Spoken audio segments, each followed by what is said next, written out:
அவர் சிக்கினது எப்படி? அவரை யார் காட்டி கொடுத்தா? ஒரு வேலை உங்கள் நிறுவனம் இன்னும் பல ஆண்டுகள் நீடித்தால் இதனுடைய கிங் பின் வந்து பார்த்தீங்கன்னா திரு சக்தி ஆனந்தன். எல்எஸ்டின்ற ஒரு ட்ரக், ஒரு ஸ்டாம்ப் சைஸில் இருக்கக்கூடியது கேப்சூல் கொடுக்குறாங்க. ஏன்னா அந்த கேப்சூல் வந்து அது என்ன கேப்சூல் ஏது கேப்சூல் தெரியாது, நம்ம வாங்கி சாப்பிடுவோம். அதுக்குள்ளே கூட இந்த மருந்துகள் இருக்கலாம். அதாவது கஞ்சா வந்து பார்த்திங்கன்னா 20 கிலோ கஞ்சா வந்து கமர்ஷியல் யூஸ். பிரபல தயாரிப்பாளர் ஒருத்தர் வந்து அவர் எப்படி மையத்திரி வந்து ஒரு அரசியல் கட்சி ஆரம்பிப்பாங்கன்னு அது மாதிரி சொல்லணும். கொரியர் அதிகமாக வந்ததுன்னா கொஞ்சம் பெற்றோர்களும் ஆசிரியர்களும் கொஞ்சம் சந்தேகங்களோட பார்ப்பாங்க. இடையிலேருந்து மூலப்பொருட்கள் விலை ஏறிச்சின்னு சொல்லி நீங்கள் விலை ஏற்றலாம். தொடர்ந்து வாழ்நாள் வருமானம்னு சொல்கிறீங்க. வணக்கம், நான் உங்கள் புயல் சிங்காரவேல்.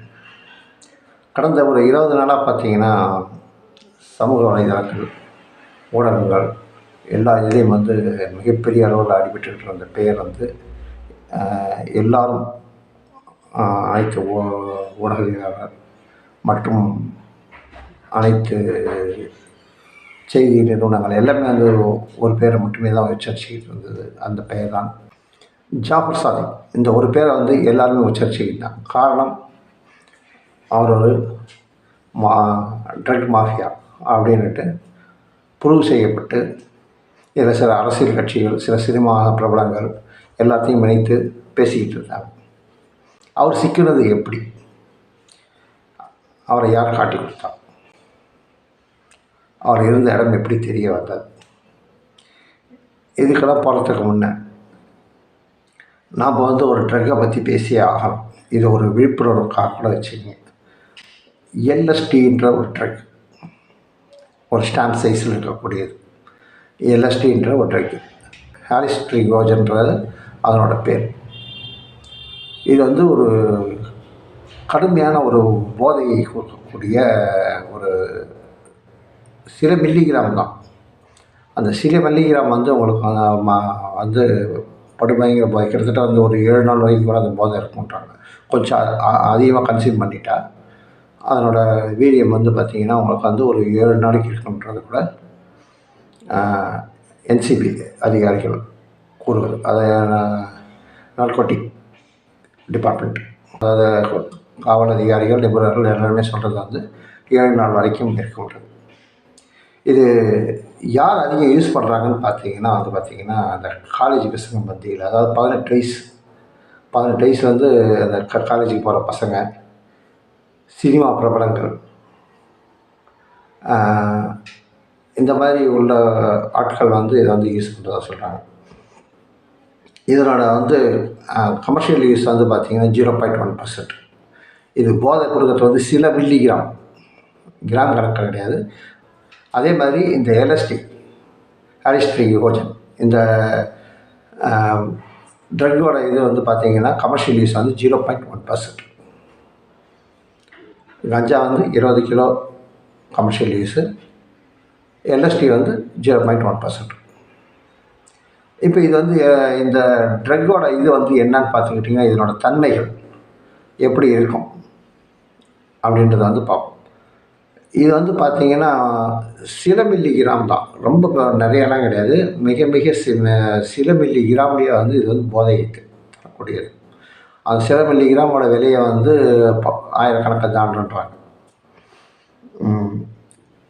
சரி, இது வந்து எந்தெந்த ஊர்லேருந்து இதாகுதுன்னு பார்த்தீங்கன்னா ஜெர்மன்லேருந்து தான் இது வந்து நம்மளுக்கு கிடைக்குது. இந்தியாவில் வர்றது வந்து ஜெர்மன்லேருந்து வருது. அதாவது கஞ்சா வந்து பார்த்திங்கன்னா 20 கிலோ கஞ்சா வந்து கமர்ஷியல் யூஸ். இப்போ வந்து கமர்ஷியல் யூஸ்ன்றது வந்து அரசாங்கத்தால் நிர்ணயிக்கப்பட்டது. தமிழகத்திலும் ஒரு மாவட்டம் மையமாக வச்சுக்கிட்டு இந்த ட்ரக் வந்து போகுது வெளியில். அந்த மாவட்டம் எதுன்றதை சொல்கிறேன். அதுக்கு முன்னே இதனோட தன்மைகள் வந்து பேசிக்கிட்டு இருந்தோம். சில மில்லிகிராம் இருந்தால் போதுமே உங்களுக்கு வந்து அது போதை வந்துடும் அப்படின்றது வந்து நார்கோட்டிக் டிபார்ட்மெண்ட்டோட தகவல். நானும் சொந்தமாக வந்து யோசிக்கலாம் பேசுகிறேன். இது வந்து அவங்களா கொடுத்த தகவல் தான் இது. இப்போ இந்த என்எஸ்டிக்கும் இப்போ நம்ம பரபரப்பாக பேசிக்கிட்டு இருக்க ஜாபர் சாதிக்கும் ஏதாவது சம்பந்தம் இருக்குதா அப்படின்னீங்கன்னா இருக்குதுன்னு சொல்ல முடியாது, இல்லைன்னு சொல்ல முடியாது. ஏன்னா இப்போ தான் அவர் இன்னைக்கு தான் அவர் கைது செய்யப்பட்டிருக்கிறாரு. இனிமேல் தான் தெரிய வரும். இது வந்து அந்த சில மில்லிகிராமில் போதை வந்துடும். இதை யூஸ் பண்ணுறவங்க பார்த்தீங்கன்னா மேக்ஸிமம் வந்து இந்த ஆன்லைன்லேயே அதிகமாக டைம் ஸ்பெண்ட் பண்ணுவாங்க. இவங்களுக்கு வந்து அடிக்கடி வந்து பார்த்திங்கன்னா கொரியரில் தான் இது சப்ளை ஆகுது. ஒரு ஏதாவது ஒரு இன்விடேஷன் அடிக்கடி, அதாவது தயவுசெய்து இந்த பெற்றோர்கள், இந்த ஆசிரியர்கள் இவங்கெல்லாம் வந்து இதை வந்து கொஞ்சம் கூர்ந்து கவனிங்க. அதிகப்படியாக ஆன்லைனில் ஆர்டர் போடுறவங்களையும் கொரியர் அதிகமாக வந்ததுன்னா கொஞ்சம் பெற்றோர்களும் ஆசிரியர்களும் கொஞ்சம் சந்தேகங்களோட பாருங்கள், என்ன ஏதுன்றதை பிரித்து பார்க்க ஒன்றும் தப்பு இல்லை. ஏன்னா ஒரு தலைமுறை வீணாக போயிடும். நம்ம அந்த மேனர்ஸ் இல்லை, அவங்களுக்கு வந்த லெட்டர் நம்ம எப்படி பிரிக்கிறது அப்படி இப்படின்லாம் பார்த்தோம்னா ஒரு தலைமுறையை நம்ம வீணாக்க வேண்டிய ஒரு தலைமுறையை வீணாக்கிடுவோன்ற ஒரு இதை வந்து சொல்லிக்க விரும்புகிறேன்.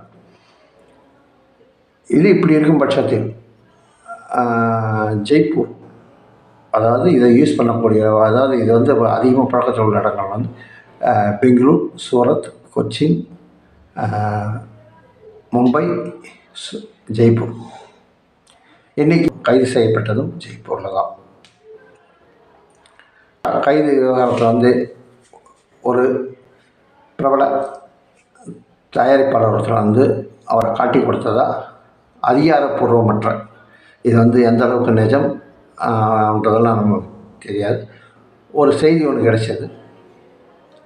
காற்று வாக்கில் அப்படி தான் சொல்லணும். ஏன்னா இது வந்து ஒரு நம்பகத்தன்மையற்ற ஒரு செய்தி. ஒருவேளை உண்மையாக கூட நாளைக்கு விசாரணைகளுக்கு அப்புறம் வந்து இது உண்மையாக கூட இருக்கலாம்னு நினைக்கிறேன் நான். ஏன்னா சில சம்பவங்கள், நடந்த சம்பவங்கள் எல்லாம் கோர்த்து வச்சு பார்க்கும்போது ஒரு சின்ன சந்தேகம் தான். ஆனால் வந்து இது வந்து அதிகாரப்பூர்வமாக தெரியலை. இப்படியும் இருக்கலாம் அப்படின்னு பேசிக்கிறாங்க. அதைத்தான் நான் இதில் பகிர்ந்துக்கிறேன். அதுக்காக உங்களுக்கு இதில் என்ன தெரியலாம் என்ன போட்டு நோட்டாங்கன்னா, அவர் வந்து கொடுத்த தகவல் பேரில் அவர் ஜெய்ப்பூரில் இருக்கிறதா வந்து இது பண்ணதாகவும் ஒரு தகவல் வந்து வந்தது.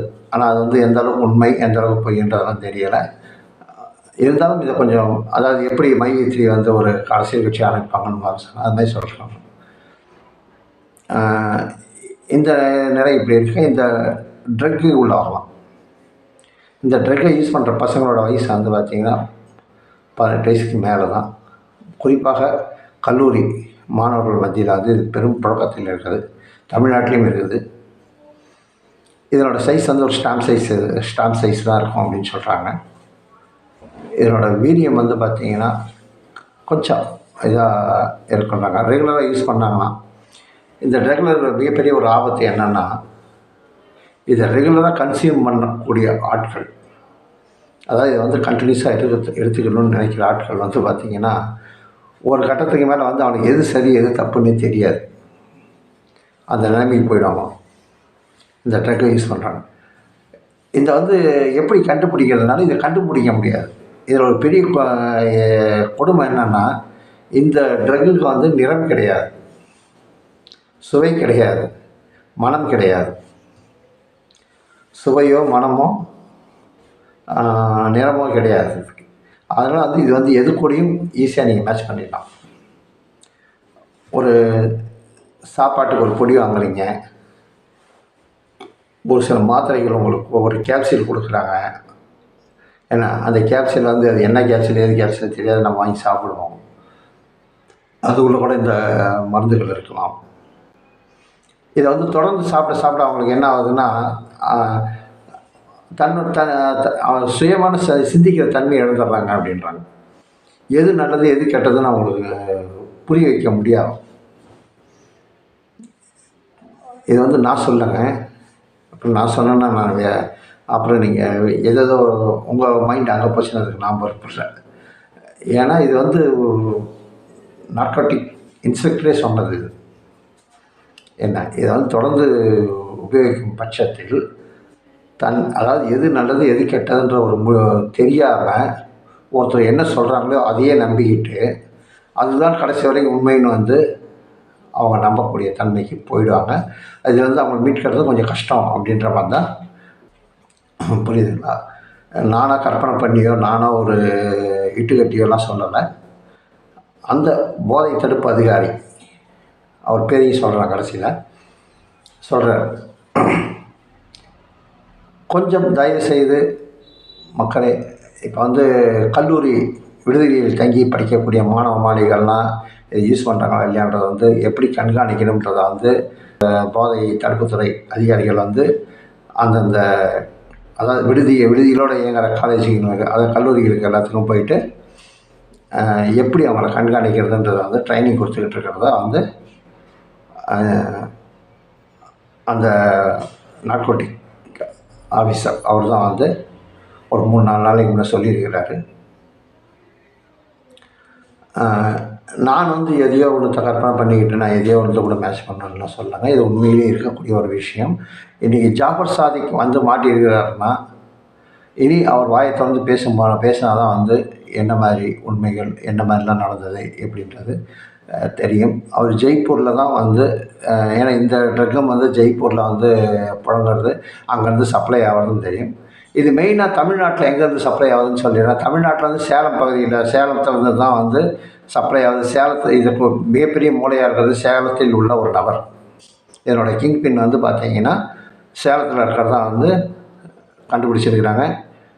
ஏன்னா யாருமே மிஸ் ஆகிடக்கூடாதுன்றதுக்காக வந்து இந்த ஆப்ரேஷனை வந்து ரொம்ப கவனமாக கையாண்டு இதனோட கிங் பின் வந்து சேலத்தில் இருக்கிறதா வந்து கண்டுபிடிச்சிட்டாங்க. விரைவில் நடவடிக்கை எடுக்கப்படும். அதாவது வந்து பார்த்திங்கன்னா இந்த ஸ்டேஷ்னரி மார்ட்டு,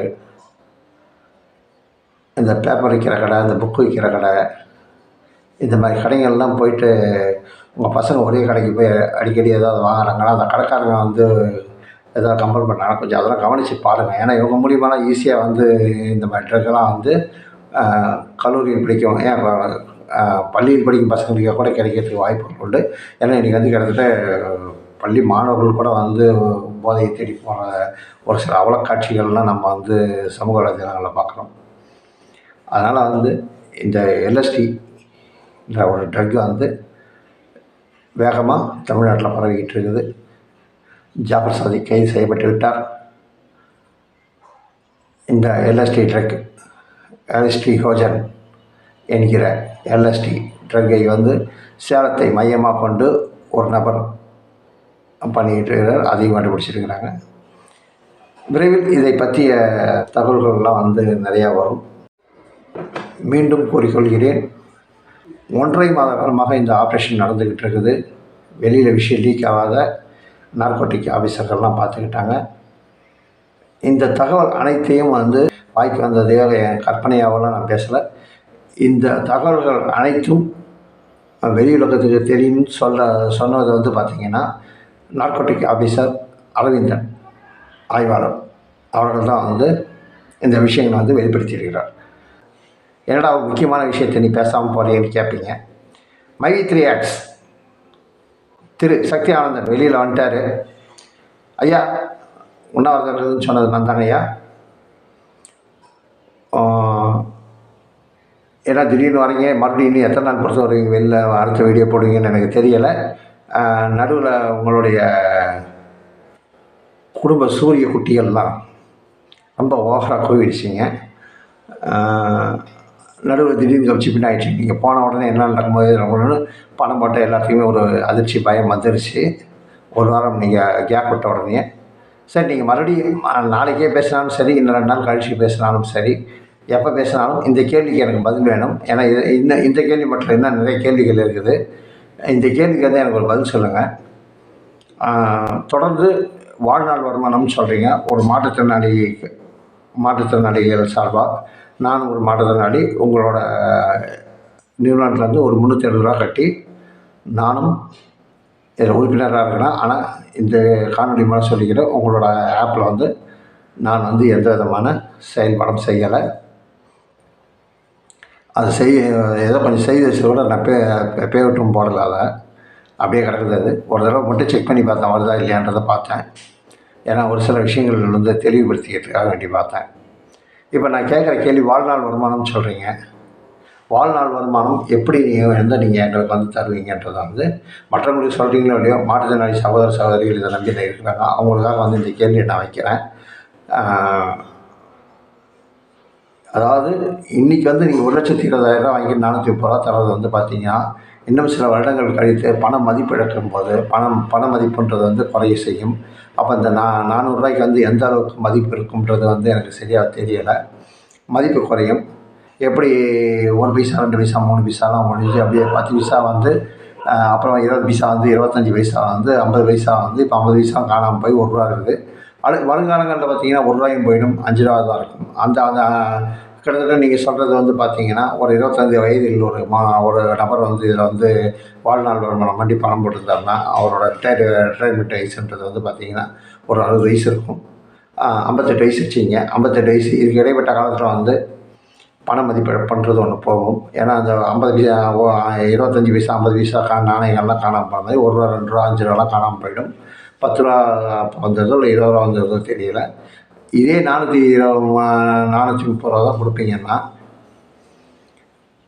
இதில் நாங்கள் 1,20,000 கட்டினதுக்கு வந்து 430 ரூபான்றது வந்து இன்னொரு 10 வருஷம் 15 வருஷம் பொறுத்து அதை இது ஒரு பெரிய மதிப்பாக இருக்காது. இடையில வந்து மூலப்பொருட்கள் விலை ஏறிடுச்சின்னு சொல்லி நீங்கள் விலை ஏற்றலாம். நீங்கள் விலை ஏற்றும் பட்சத்தில் உங்களோட பொருளை எல்லாத்தையும் வாங்கும்போது இந்த 430 ரூபா பத்துமா ஒரு மனுஷனுக்கு? ஏன்னா மற்ற செலவுகள் இருக்குது. எப்படி வாழ்நாள் வருமானம் தருவீங்க? இல்லை மூலப்பொருள்லாம் விலை ஏறிடுச்சு, உனக்கு மேற்கொண்டு பணம் வந்து இதே மாதிரி பணம் ரெகுலராக வரணும் அப்படின்னா மேற்கொண்டு எங்களை பணம் கட்ட சொல்லுவீங்களா? மறுபடியும் நாங்கள் உங்கள்கிட்ட பணம் கொடுக்கணுமா? தொடர்ந்து உங்கள் நிறுவனம் இயங்கும் பட்சத்தில் நான் கேட்குறேன், உங்கள் நிறுவனம் வந்து எவ்வளோ நாள் இயங்க போகுது, எவ்வளோ நாள் வந்து வருமானம் தருன்றதெல்லாம் எனக்கு வந்து தெரியல. ஒரு வேளை உங்கள் நிறுவனம் இன்னும் பல ஆண்டுகள் நீடித்தால் இந்த கேள்விக்கு எனக்கு பதில் வேணும். திரு சக்தி ஆனந்தன் அவர்களுக்கு இது ஒரு வேண்டுகோளை வச்சுக்கிட்டு இந்த காணொலியிலிருந்து விடைபெறுகிறேன். மீண்டும் கேள்விகள் தொடரும். வேறொரு காணொலியில் வேறொரு பிரச்சனையை பற்றி பேசுவோம். நன்றி, வணக்கம். நான் உங்கள் பயிற்சிக்காரர் என்பார்.